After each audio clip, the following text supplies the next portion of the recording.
औरत सिर्फ इस मर्द को याद रखती है जो इसकी जिंदगी में शौहर बनता है। औरत मोहब्बत नहीं करती, बल्कि रिश्ता जोड़ती है इससे जिससे इसके घर वाले ब्याहते हैं।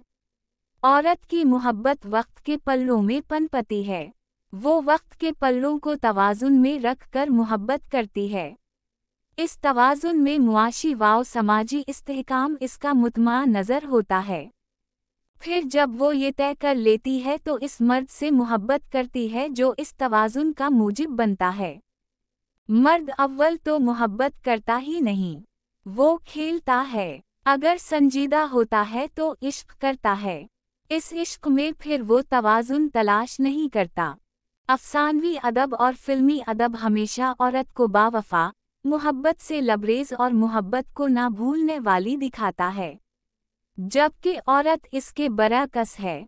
फिर मोहब्बत कोई लाफानी जज्बा नहीं होता। मोहब्बत इंसियत की आला कसम है। मोहब्बत की पहली निशानी क़रब का तसलसल होना है। जहाँ क़रब या विसाल ख़त्म हुआ वहाँ मोहब्बत भी लावजूद हो गई।